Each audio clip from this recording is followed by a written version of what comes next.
Hey guys, this is Christine, your relationship and mindset master doctor, and your leverage for change.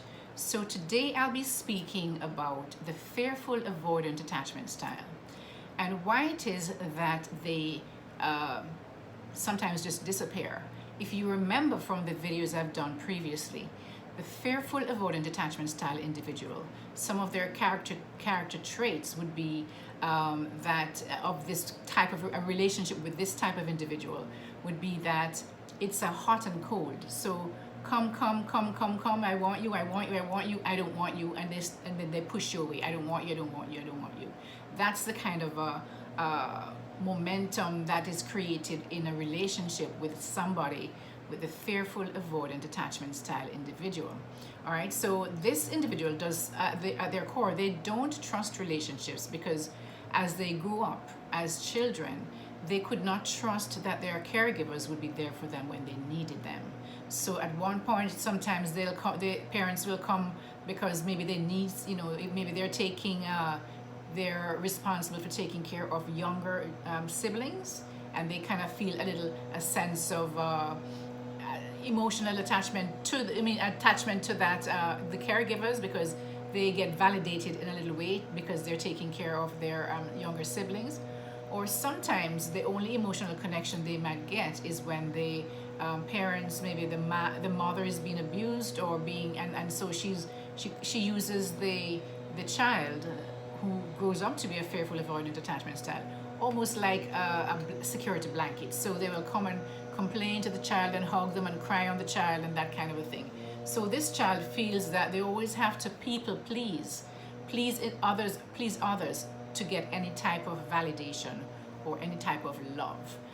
All right. So with that in mind, some of the behaviors that this individual will show in a relationship is that when they will leave, and this is when they withdraw, at that point when they withdraw, because they really need to have a relationship. That's the feeling that they have the sense of that they need a relationship, but when the relationship gets too emotionally intense, they will push back because they don't trust relationships, right?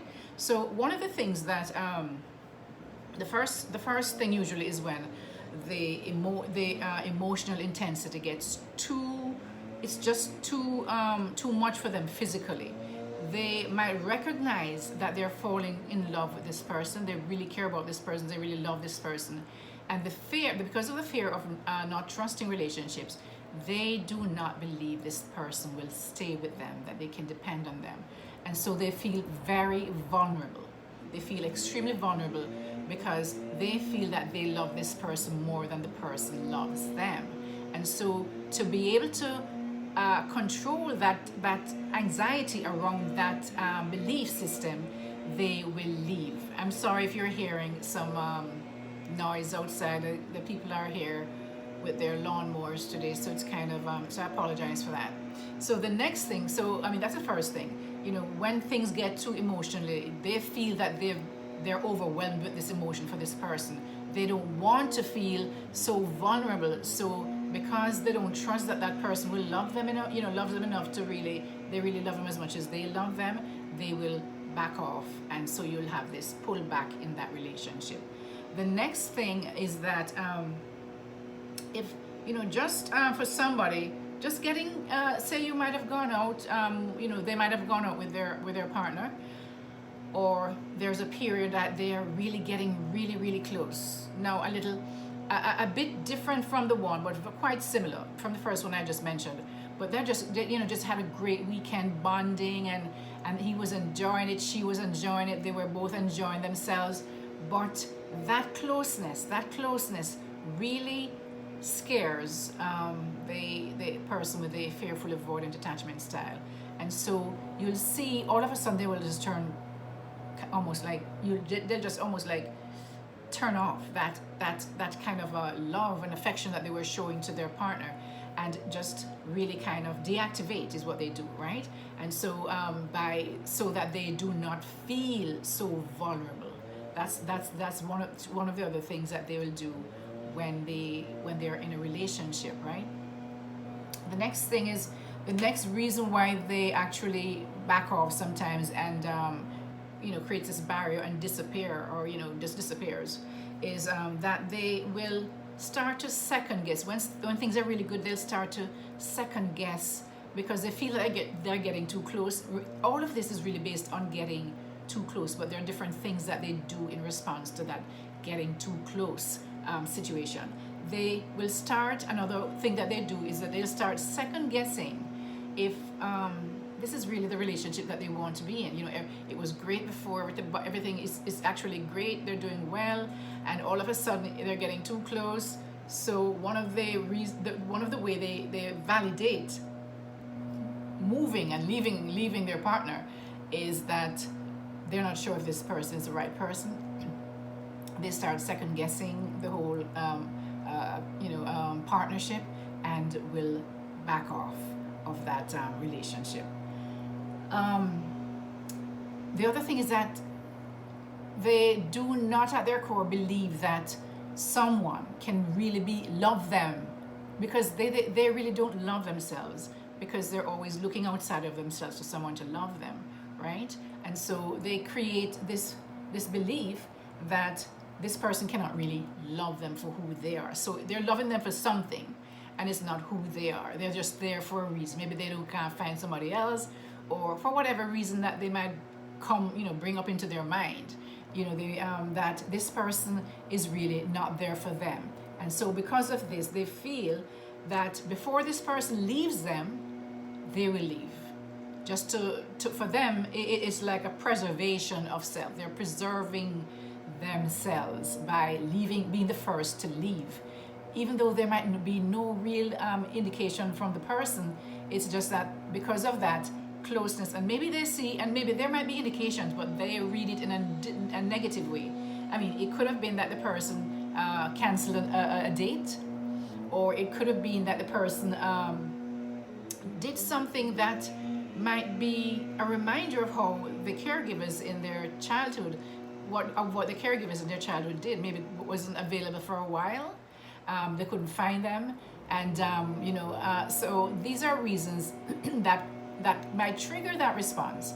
But the response that they will do is that they will actually break up with that person first before the mentality is that break up with them first before they break up with me, kind of thing, right? The next thing is, if, for example, they start not feeling, they start feeling as if they're not, they're being taken for granted, because that is how, remember, when they were children, they were kind of basically taken for granted. They were responsible for taking care of their younger siblings, maybe, or even taking care of their parents without any kind of a, gratitude or any kind of a validation. And so, if a partner starts doing that to them as an adult in an adult relationship, they will know that is almost like a trigger because they have not healed from these triggers. You see, they have not processed these triggers. So that will be like they now start. It's like they get that same feeling again as they did as a child, and so they will also retreat from that relationship. Another thing is that if the reason, I mean, at the core too, is that they always feel that they always have to protect themselves from this hurt, from this pain, and so as a result, most of the time, all they do is really. They're always watching for any signal, any sign that something might be wrong for them to leave. All right, so one of the things that they do as well, and this is the last point, is that they will use a past relationship, and they will only remember the good things and almost like push it into the other person's face. And it is a strategy to really create distance between both of them, because when it becomes too close, they become uncomfortable and feels vulnerable. So this is a way to keep distance between, if I seem like I'm not really interested in this relationship, and I'm remembering and reminiscing on past relationships, this person is going to be is going to allow me that space, because they might pull back, right? And that's what they want. And so they're using these strategies, though they might not be the physical one to pull back in that instance. They are creating a space, a distance, because of the way they're treating and speaking about past partnerships. That is going to definitely anger the present partner.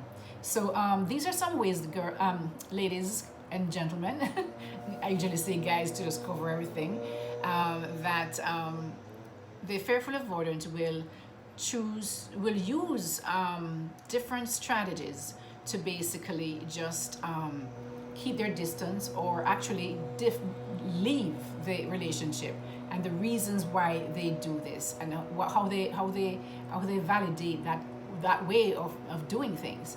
They want relationships, but so many things, because they have not yet healed in and of themselves, they're not able to have healthy relationships.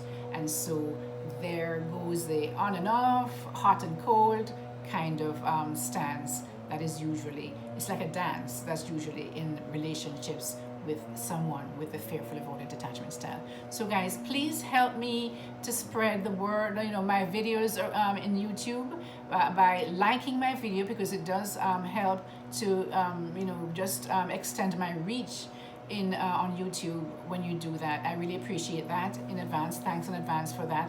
Just like the video and share it with someone you find that might find this information valuable. Again, guys, this is Christine, your relationship and mindset master doctor, and your leverage for change. In the meantime, guys, keep growing. Until next time, take care.